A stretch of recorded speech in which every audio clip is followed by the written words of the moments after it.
नमस्कार दोस्तों, भारत एक सोच देख रहे हैं आप। दोस्तों, तीसरे चरण के मतदान के बाद अब बारी है चौथे चरण की, जिनमें 13 लोकसभा सीटों पर मतदान होना है।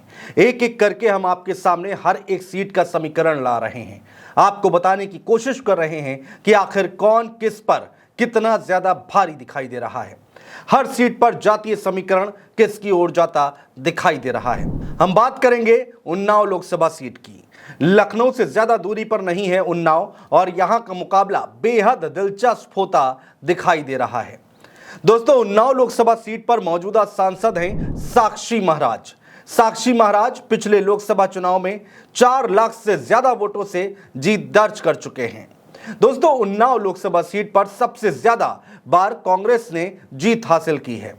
कांग्रेस पार्टी को यहां से 8 बार जीत मिली है, जबकि भारतीय जनता पार्टी के उम्मीदवार 5 बार परचम लहरा चुके हैं। वहीं समाजवादी पार्टी और बीएसपी को एक एक बार जीत हाथ लगी है। पिछले 2 बार की बात करें तो इस सीट पर बीजेपी का कब्जा है। साक्षी महाराज तीसरी बार भी बीजेपी के उम्मीदवार के तौर पर मैदान में हैं। समाजवादी पार्टी की ओर से अनु टंडन चुनावी मैदान में है। वहीं मायावती ने अशोक पांडे पर भरोसा जताया है। दोस्तों, अनु टंडन उन्नाव लोकसभा सीट से चौथी बार चुनाव लड़ रही हैं। दोस्तों, समाजवादी पार्टी की उम्मीदवार साल 2009 में कांग्रेस पार्टी के टिकट पर उन्नाव से सांसद चुनी गई थी, जबकि 2014 और 2019 के चुनाव में उन्हें हार का सामना करना पड़ा था। अनु टंडन ने अक्टूबर 2020 में कांग्रेस छोड़ दी थी, जिसके बाद उन्होंने 2020 में सपा की सदस्यता ले ली थी। तब से वो सपा में सक्रिय भूमिका में हैं। चलिए दोस्तों, अब बात कर लेते हैं भारतीय जनता पार्टी के उम्मीदवार साक्षी महाराज की। साक्षी महाराज फर्रुखाबाद से भी आम चुनाव जीत चुके हैं। इसके अलावा साल 2000 से लेकर 2006 तक वो राज्यसभा के सदस्य भी रहे हैं। राजनीति के अलावा साक्षी महाराज देश भर में अलग अलग शैक्षणिक संस्थान और आश्रम चलाते हैं। साक्षी महाराज अपने बयानों को लेकर भी खूब चर्चाओं में रहते हैं। कई बार साक्षी महाराज के दिए हुए बयानों की चर्चा सिर्फ प्रदेश में ही नहीं होती, बल्कि पूरे देश में भी होती है। एक लाइन में कहें तो साक्षी महाराज विवादित बयान देने में माहिर नेता हैं। दोस्तों, उन्नाव लोकसभा क्षेत्र में 6 विधानसभा सीटें आती हैं, जिसमें उन्नाव, बांगरमऊ, सफीपुर, मोहान, भगवंत नगर और पुरवा सीट शामिल है। इन सभी सीटों पर भारतीय जनता पार्टी का कब्जा है।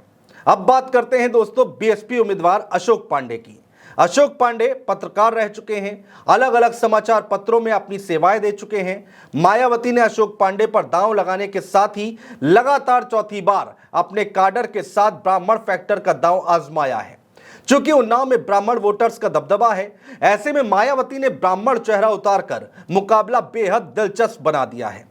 एक तरफ मायावती ने ब्राह्मण कार्ड खेला है, तो वहीं दूसरी ओर बीजेपी राष्ट्रवाद, राम मंदिर और अपनी योजनाओं के सहारे आगे बढ़ रही है। समाजवादी पार्टी कांग्रेस का गठबंधन है, तो वोट बिखरने का खतरा कम होता दिखाई दे रहा है। आइए अब आपको सुनवाते हैं पत्रकार चंद्रकांत का उन्नाव सीट पर जो विश्लेषण है वो सुनिए।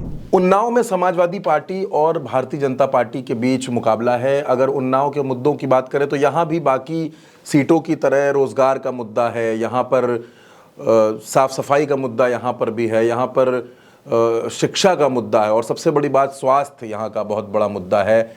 स्लॉटर हाउस का एक मुद्दा उन्नाव में देखने को मिलता है। लोग यहाँ के परेशान हैं प्रदूषण से। पानी की अगर बात करें तो 16% फ्लोराइड वाला पानी है। ये तो मुद्दे हैं। और अगर जाति समीकरण के हिसाब से देखा जाए तो जाति समीकरण में कुछ जातियां यहाँ निर्णायक होती हैं, जिनमें ब्राह्मण हैं, जिनमें लोधी हैं, जिनमें दलित हैं, जिनमें आप ये कह सकते हैं कि काफ़ी हद तक मुस्लिम और यादव वोटर्स भी निर्णायक हैं। और जो चुनाव इस बार का है, क्योंकि सपा और कांग्रेस का गठबंधन है, वहाँ पर अनु टंडन प्रत्याशी हैं और एक बार सांसद रह चुकी हैं 2009 में, और साक्षी महाराज लगातार 2 बार से सांसद हैं, तीसरी बार चुनाव लड़ रहे हैं। तो मुकाबला रोचक है, लेकिन रोचक मुकाबले के बीच में भी अनु टंडन कड़ा मुकाबला कर रही हैं, कड़ी टक्कर दे रही हैं साक्षी महाराज को। तो फिलहाल उन्नाव की सीट पर मुझे ऐसा लगता है 50-50 की स्थिति है, और एक कड़ी टक्कर भाजपा और इंडिया गठबंधन में देखने को मिल रही है। तो ये तो था पत्रकार चंद्रकांत का विश्लेषण। दोस्तों, अब आइए जल्दी से इस सीट का जातीय समीकरण भी समझ लेते हैं।